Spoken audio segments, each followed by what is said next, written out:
produciendo una enorme heterogeneidad en provincia. Es decir, Ica no es Chincha. De la misma manera, de la visión de Valdelomar, la provincia de Palpa, en Ica, ahí no pasa nada. En la provincia de Chincha pasa mucho. O el turismo, digamos, en Arequipa, en la provincia de Chivay, donde está el Cañón del Colca, pasa mucho. Pero en otras provincias de Arequipa no pasa absolutamente nada. O en la provincia de Espinar, donde está la mina Tintaya, para mí me resultó impresionante el recorrido desde Cusco. Uno pasa por la Plaza de Armas de Urcos, que fue una plaza de armas fabulosa hace 100 años, plaza la de Sicuani, que hace 50 años era un lugar importante. Ahora ambos son polvorientos, y en Yauri, al costado de la mina, es una cosa fabulosa que hay hasta computadoras con tarjetas de video para ver televisión por cable, para instalarse en ese momento, no para pedirlas de Lima, están en vitrina para la adquisición.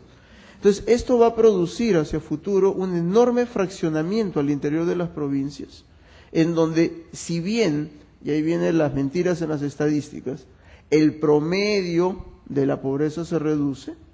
De un lado, la pobreza en Lima se incrementa. De otro lado, al interior del promedio de provincias, la pobreza se reduce, pero la heterogeneidad en provincias se intensifica. Entonces, eso quería comentar sobre lo del chorreo. Gracias. Gracias. Finalmente es la intervención de Enrique Castillo, periodista ampliamente conocido de Panamericana Televisión.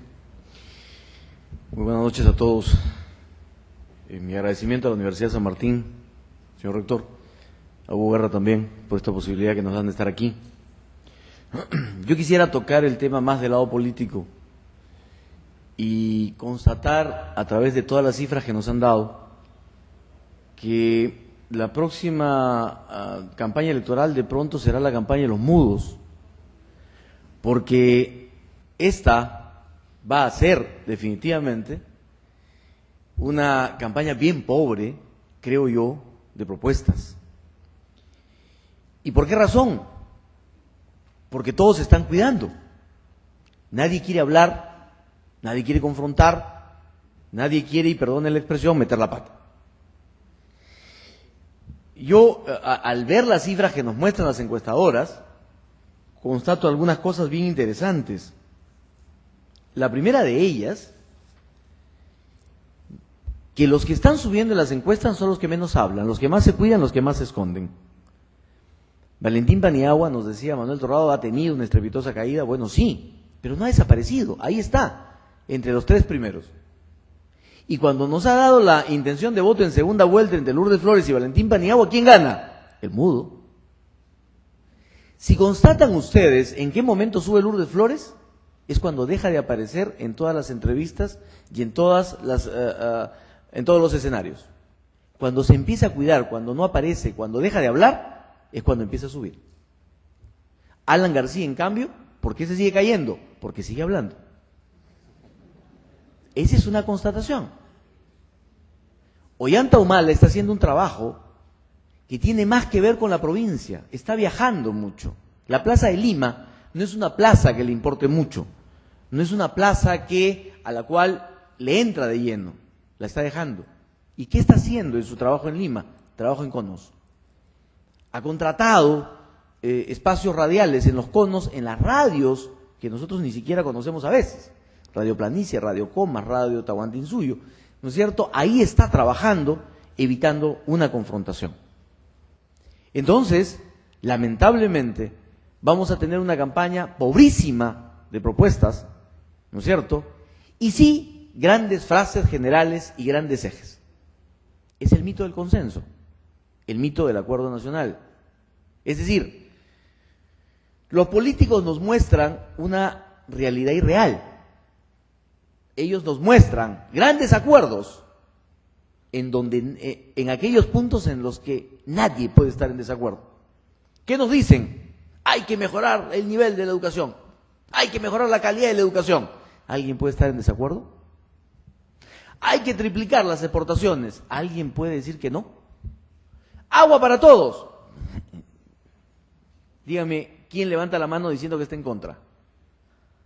El acuerdo nacional es un primer esfuerzo. Nadie lo va a negar como esfuerzo de convivencia política. Pero nos muestra 31 buenas intenciones.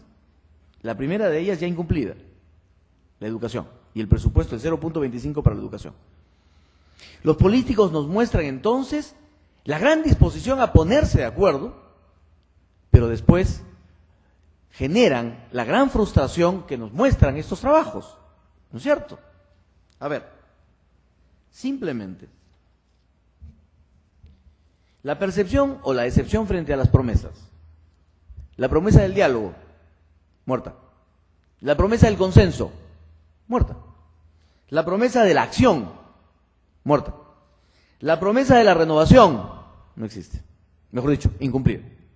La promesa de la reforma, incumplida.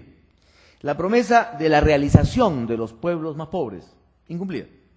La promesa del desarrollo, incumplida. La promesa de la lucha contra la corrupción, la promesa de la promesa, incumplida. Es decir, los políticos nos han dado siempre esa lección de cómo se puede hacer alta política sin llegar a los sectores más bajos o alejándose de los sectores más bajos. Y ahí es donde, digamos, no sorprenden las cifras de la decepción, pero sí llegamos, gracias a estas encuestas, a una constatación interesante, ¿no es cierto? La primera de ellas, la gente pide experiencia política en un 63% del próximo candidato. La gran pregunta aquí es, ¿qué es lo que está pidiendo en realidad?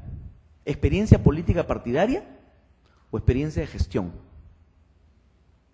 Esa es una pregunta que yo me hago y siento que es una de gestión. ¿Por qué? Porque una pregunta siguiente a esta nos dice que preferirían, ¿no es cierto?, que sean empresarios. Es decir, alguien que, como dicen, haya pagado una planilla, que conozca de ese tema. Quieren alguien que ejecute, no que hable. Y el político habla, no ejecuta. La gente está cansada de que le digan cuál es la intención, a qué se apunta, sin que le digan cómo lo van a realizar. Es decir, lo que nos dice Manuel Torrado es precisamente lo que se puede constatar hacia afuera. Hoy nos lo muestra con la claridad de los cuadros y de las cifras. Y tal vez nos haga ver lo evidente, que por ser tan evidente no lo queríamos ver o no lo podíamos ver. Pero hay más, ¿no es cierto? Porque aquí, como digo, suben los que no hablan, los que no quieren decir cómo, porque ahí es donde empiezan a pelearse con la población. Y estoy de acuerdo con Giovanna Peñaflor cuando dice, acá no se tocan los verdaderos problemas, se esconden, se guardan. Nadie nos dice cómo vamos a llegar a tener agua todos los pueblos en el país, porque entonces entra en el gran problema de tener que decir si concesionan, privatizan, si participa el Estado o no. Nadie nos quiere decir cómo es que vas a levantar la educación, porque te peleas con el SUTEP si empiezas a decir que lo que vas a hacer es calificar a los profesores mediante un examen y una capacitación. Y entonces son 350.000 votos que vas a perder. ¿No es cierto? Nadie quiere ni siquiera decirnos si están o no de acuerdo con el voto a los homosexuales. Pues claro, tienes un mercado que vas a perder. En fin, no tenemos los peruanos la oportunidad de confrontar ideas, de saber qué cosa se quiere. Y nos decían también que lo ideal sería que la persona analice el voto. Dígame, ¿qué va a analizar? Si no nos dan nada. A estas alturas, ¿de qué vamos a discutir el próximo mes? O la próxima semana, ¿quiénes han renunciado? El otro mes, ¿quiénes van a ir a las listas parlamentarias? En diciembre, ¿quiénes van a estar en las alianzas? En enero, se van de gira. Y llegó abril.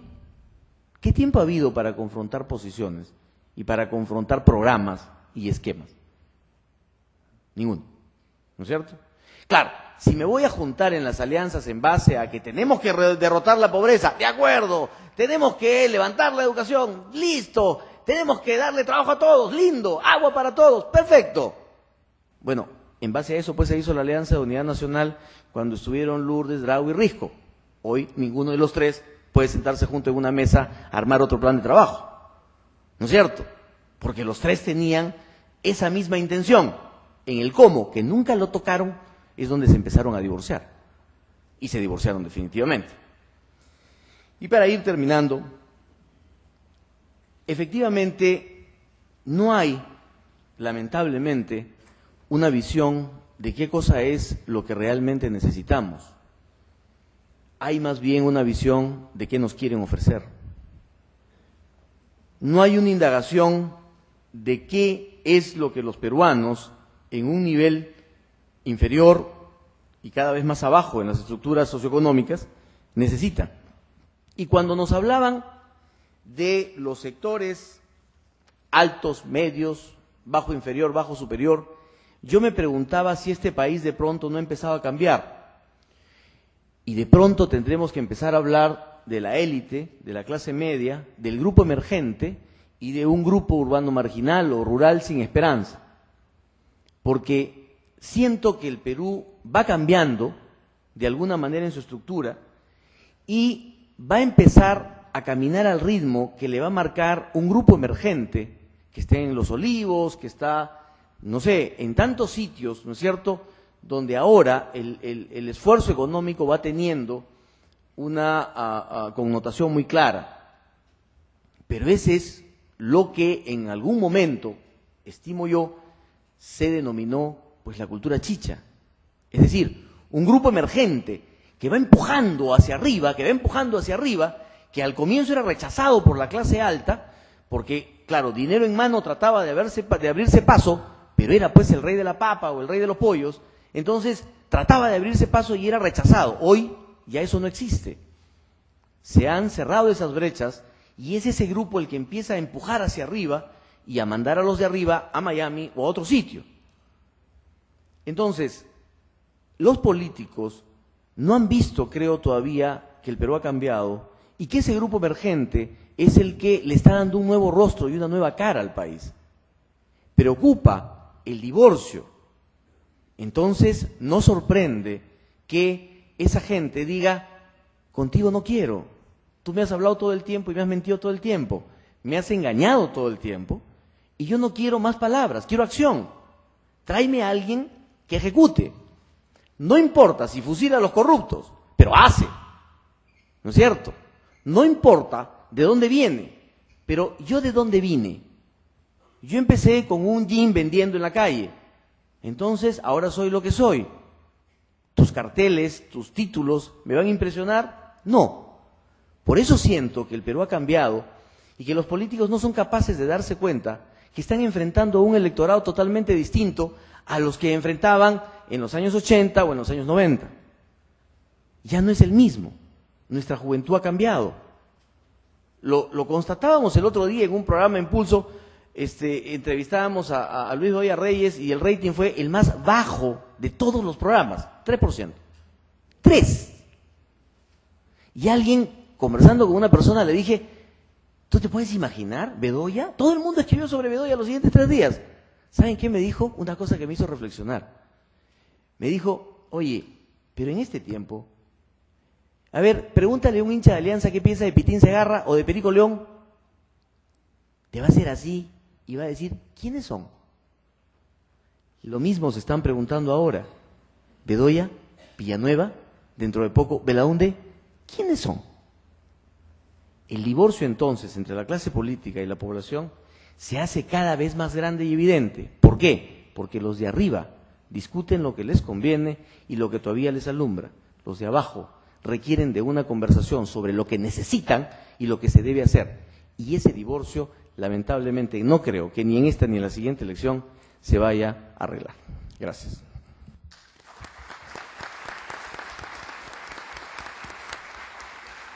Muy bien. Al tiempo de agradecerle a Enrique Castillo, debemos recordar a todos que precisamente la Cátedra Perú es un foro académico de la Universidad de San Martín de Porres que junto con el Instituto Nacional Demócrata y Transparencia van a permitir un espacio de confrontación